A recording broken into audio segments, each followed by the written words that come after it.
اندر ہم نے دیوانے دیوانے دیوانے دیوانے اور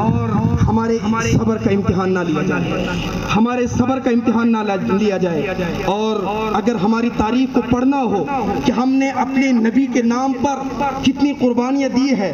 وہ آپ پڑھ سکتے ہیں کہ وہ مدینہ کے اور مکہ کے صحابہ اکرام جنہوں نے نبی کے نام پر اپنے مال کو بھی چھوڑ دیا، اولاد کو بھی چھوڑ دیا، گھر بار کو بھی چھوڑ دیا، کہا کہ یا رسول اللہ اگر آپ ہمیں حکم دیں گے ہم آپ کے نام پر سمندروں میں بھی گھوڑے ڈال دیں گے۔ اس لیے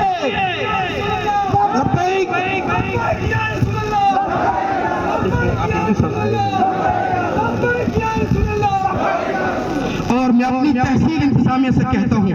آپ کیوں نہیں، اگر اس وقت آپ یہاں کی حکومت میں ہیں، آپ یہاں کے اس پوری عوام کی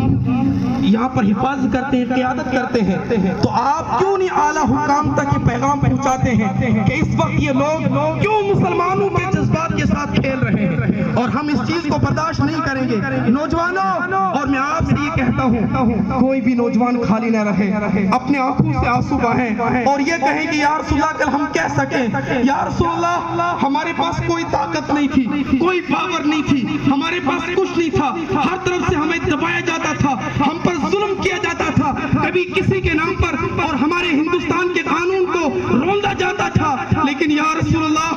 بے ہتھیار ہونے کے باوجود، سب کچھ ہمارے پاس نہ ہونے کے باوجود، تب بھی یا رسول اللہ ہم تیرے نام پر نکلے تھے، ہم یہ کہہ سکے۔ اس لیے نوجوانوں، ہر نوجوان کی زبان پر نعرہ ہونا چاہیے، ہاتھ بلند کر کے، آنکھوں کو بند کر کے، نبی کے گنبد خضرا کا تصور کر کے نعرہ لگائے، نعرہ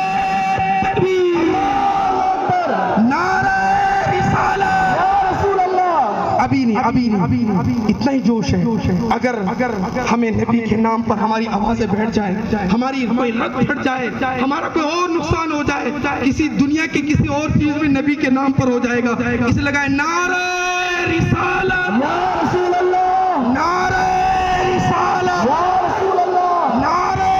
رسالت، یا رسول اللہ، مستاق رسول کو پھانسی دو، پھانسی دو، مستاق رسول کو پھانسی دو، پھانسی دو، مستاق رسول کو پھانسی دو، پھانسی دو، مستاق رسول کو پھانسی دو، پھانسی دو، مستاق رسول کو پھانسی دو، پھانسی دو، اس کے غداروں کو پھانسی دو، پھانسی دو، اس کے غداروں کو پھانسی دو، پھانسی دو۔ اور یہ لوگ اس وقت ہم مسلمانوں پر انگلیاں اٹھا کر کہتے ہیں کہ مسلمان دوسرے درجے کا شہری ہے یا مسلمان دیش کا غدار ہے۔ میں ان سے پوچھتا ہوں ہماری ایک ایک چیز کو کھنگالا جائے کہ ہم میں سے کس ایک نے ملک کے ساتھ غداری کی، ہم نے کس کے مذہب کو چھیڑا ہو، اور اگر ہم بات بھی کرتے ہیں تو ہم ہو جاتے ہیں بدنام، وہ قتل بھی کرتے ہیں تو چرچا نہیں ہوتا ہے۔ اور اس وقت میں کہنا چاہتا ہوں یہ موجودہ حکومت کی ناکامی ہے، موجودہ حکومت کی ناکامی ہے، اور یہ موجودہ حکومت کی پالیسی ہے،